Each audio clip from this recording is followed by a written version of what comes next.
Hi, and welcome to the show. Subscribe at kevinmd.com/podcast.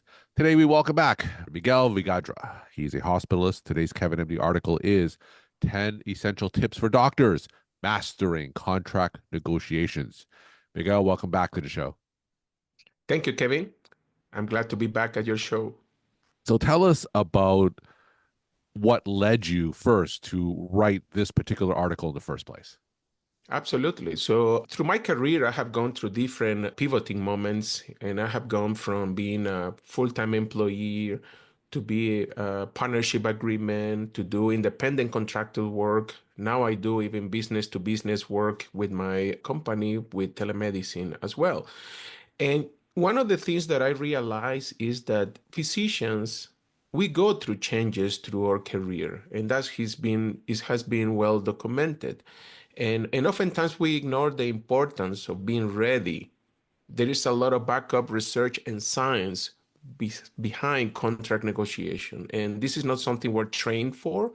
And therefore, that had led me to kind of write the article to do a combination of my experience when I sit down on the table negotiating a contract, but also with some of the evidence-based research in the topic of it. All right. So, when you say that physicians need to prepare themselves and be ready before they enter a contract negotiations, what are some ways they can do that? What kind of research do they need to do? Right. Well, first I'm gonna share a few stats for your audience to understand how important this is. Back in April of this year, Doximity did a compensation survey, and they ran this survey through 1,000 physicians, and I would say that nearly 40% of them were dissatisfied or very dissatisfied with their current contract and salary and compensation. And the other side of the coin on the same report, nearly 62% of those physicians feel like they were not compensated according to the level of work they're performing or the area of expertise. In other words, they were not practicing at their full license, right? What they're capable of doing. And that is something that probably someone might want to reflect upon, because you might change job because you just want a better work-life balance, or you are moving to a different state, but oftentimes you need to realize that the stats among physicians in United States indicate that most likely you will gonna be facing with this at some point or the other. And that's kind of crucial to understand. I think that the first, if we get into the topic of contract negotiation, is kind of do a good due diligence about what is your true worth or your value. And you can do a good research. There are surveys that you can access to, some of which are free, some of which might be paid. But in general, having a grasp of what type of contract you're going to be presented with, but more important, what is the value, of the task that you will perform, that is going to be very, very important. Of course, there are differences geographically, depending on the position you're doing, whether this is a locum tenens agreement or independent contractor, a full-time employee, or even a partnership. All of this has to be thought out, right? And even before that, I would say that it's important for folks to understand, at least to ask themselves what they truly want before you even sit down on the table. Because interesting enough, when I meet with physicians or I coach physicians, oftentimes they don't even know what they want. And it's hard to get what you don't even know. So, when they try to find out what they want, tell us the type of questions they should be asking themselves to really clarify that. Absolutely. The first is going to be to understand what is your, well, first and foremost, what is your mission, right? So what is exactly what you are more passionate about or you want to consider doing, what you're going to be doing most of the time, right? So now you need to align that with your career portfolio. And that's crucial, right? Because you need to understand what is the skill set you have and you bring to the table. Now, surprisingly, that question of why you truly want, it might be quite complicated for some people. And I have the privilege of sometimes of help other physicians going through career transition, either as their mentor or their coach. And believe it or not, like I was recently chatting with a particular practitioner that he's been doing it in this particular field for a few years, and she just realized she didn't even like what she was doing. She was just Sure. going with the flow. She just exposed to this specific track, and she felt that it was so easy for girl to just go in the wagon and see if that was she wanted to do. But after a few years, she realized that she actually didn't want to do it. Yeah. So, so sometimes those hard questions requires time and reflection and what you want, what you truly want, what you're passionate about, what are you capable of doing. Those are very important questions for folks to ask before even you get to the due diligence of research about how much you can get paid for it, etc. And when it comes to research, you mentioned surveys. Do physicians have ready access to these surveys like MGMA and other type of compensation surveys? Yeah, yeah. Well, MGMA is mostly paid, even though you might have some information that you can get in general. Uh, I also recommend the Doximity compensation map. They have a very nice map that is free to use, and you can kind of go by even zip code on the place that you want to move and to, and also the specialty that you have, and it will give you an average of what the compensation package is. And I want to make another point about that due diligence and research, and I'm going to show you the impact of kind of knowing how to negotiate a contract. There is good research that if you see the average salary of physicians from the top 10 to the top 90 and the median average salary, there is a huge gap between the bottom and the top of almost 150K a year. So Mm. that's why you might be living on the table just by not doing all this due diligence of what ahead of time, what you want to do, who you want to work with, how much is your worth. Oftentimes, what I see is we put a value too low in the start point of the negotiation. So that's what is good to be realistic, of course, of how much you're going to be asking for, but also to some degree feel like you can definitely negotiate and start a little bit higher than what you want. And have you heard of case studies or stories where a employer budged from that initial offer and a physician was successfully able to negotiate up that salary?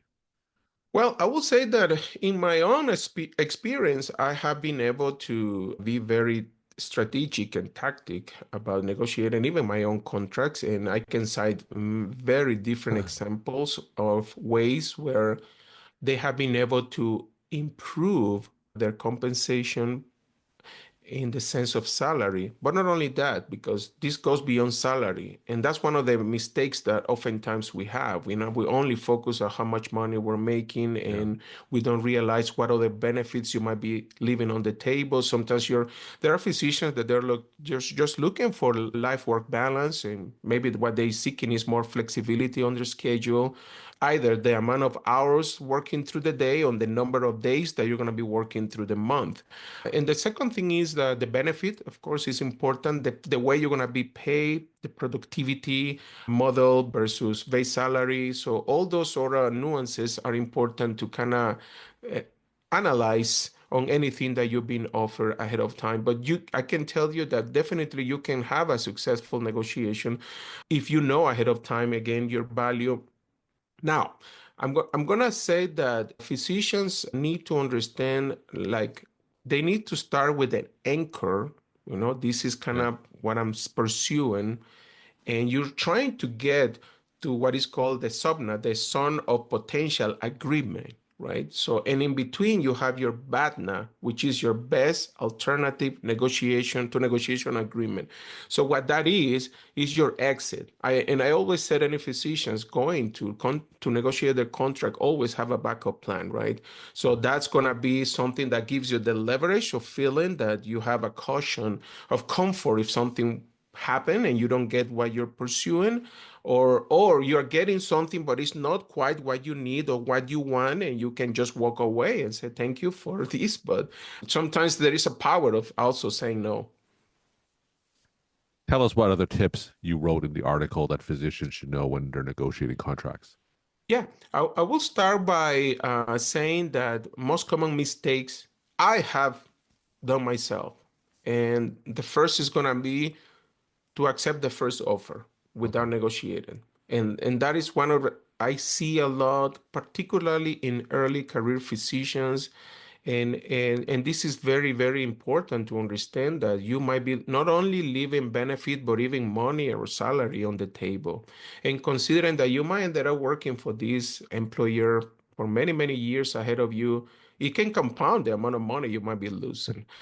The second thing, and we kind of briefly touched on it earlier, is going to be just to focus on salary. Yeah. And that is important because when I mean anchor, you're going to be anchoring definitely on how much you want to be paid.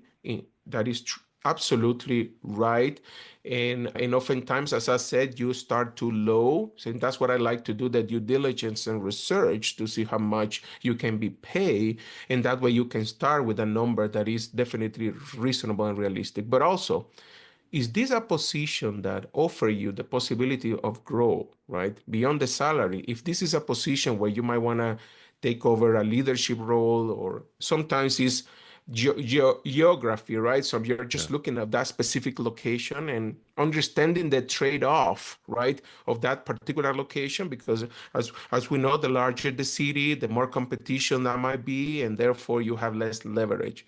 Now, I need to say that sometimes all this is crucial because you might feel that you don't have any leverage at all, and maybe you don't know the circumstances of the place that you're applying for the position, Sure. and oftentimes they might be going through any specific challenge, and that you might have more leverage that you know, and that leads to the other tip, and that is not only talk to the uh, a recruiter Yeah. or the leadership at that particular position. Try to reach out to people that is just part of the team and Yeah. try to grasp if there is anything that I always, when I've been trying to more when I'm moving to a different place, I try to reach out to kind of get the phone number or email or whatever the case might be of people that is part of the team, not necessarily in the leadership position.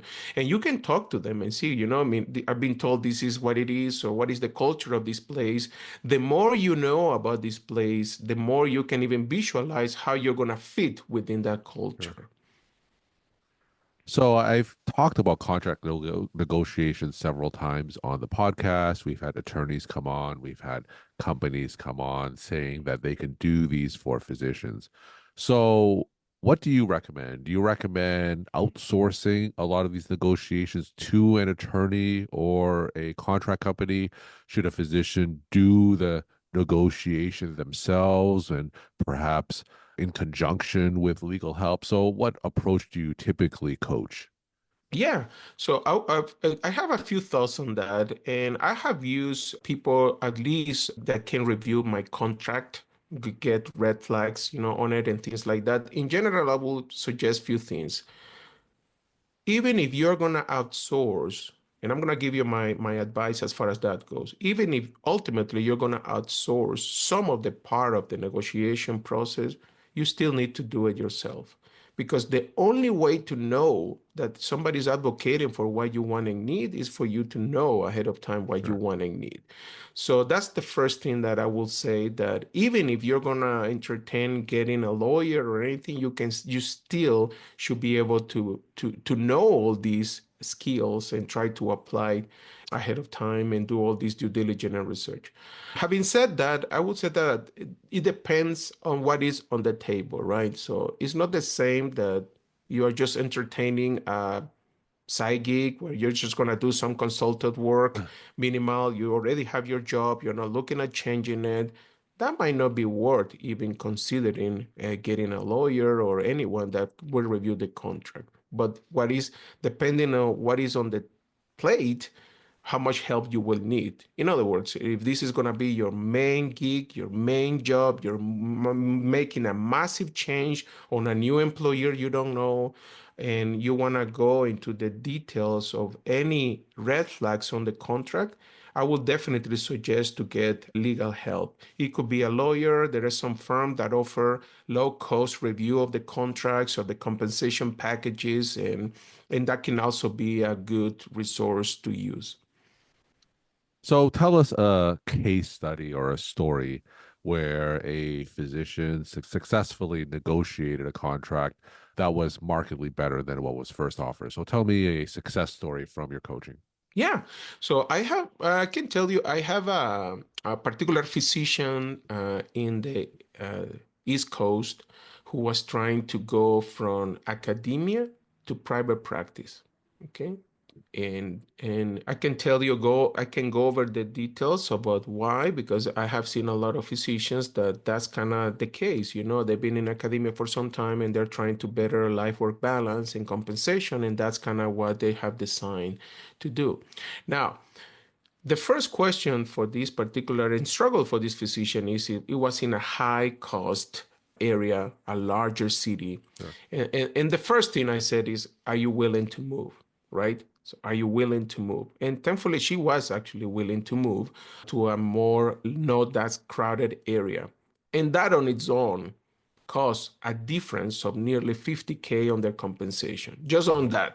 without even Just moving. contract, without anything, just by the fact that you were going. And I'm not talking about cost of living, I'm talking about compensation package, because she has an offer that was way better than what she was Sure. given in the place where she was living at, right? So oftentimes you might not have that option though, right? So the second thing, this particular physician, besides the salary, was looking for a little bit of more life work balance. In other words, instead of working 5 days a week, she wanted to work only four. Okay. So, and that's another area where she didn't have that option where she was before, and she was able to negotiate to go actually to 3.5 days, meaning Monday, Tuesday, Wednesday, and half Thursday. So at least with those two things, and for this particular physician was enough, and she's very happy with the position she was able to pursue. Now, I'm going to give you another example, though. Sure. I recently have came across this physician, and I'm going to give you the other side of the coin, right? Yeah. This physician is a gastroenterologist who wanted to move to a larger city. And he did everything that I just told you. He went over all the research, and the median salary for that particular area for a gastroenterology for the position he was pursuing was 450K, right? Okay, so he went to the negotiation and he only get offered 380. He only negotiated 380. Of course, again, larger city, less leverage, Sure. right? So either leave it or take it if it's important for you to move. But he was able to negotiate some other flexibilities among the weekend that he was supposed to be on call. So there's always weight. The point I'm making here, there's always weight. Like if you truly want to be there, you can. Why don't you try to think on terms of what are the things you can get from this negotiation? You want to maybe not work on a specific weekends or holidays and things Yeah. like that, and you might have that type of leverage. Sometimes it's about thinking out of the box when you are negotiating a contract. We're talking to Miguel Villagra. He's a hospitalist. Today's Kevin MD article is 10 essential tips for doctors mastering contract negotiations. Miguel will end with some of your take home messages that you want to leave with the Kevin MD audience. Yeah, absolutely. I will say that always think on terms that even if you don't know about something, like how to negotiate a contract, you can learn, and there are resources. There is a lot of science behind it. So I will say that folks that are interested in knowing more about this, they can read the article. They can reach out to me also by email, and I'll be happy to help in any way. The second thing is that even if you feel you don't need this now, you might need it eventually, because that's been well documented that a lot of physicians are looking at for a change in the future. I was reading a survey that was done last year, and it's interesting because 75% of physicians were staying on this particular position through 2025.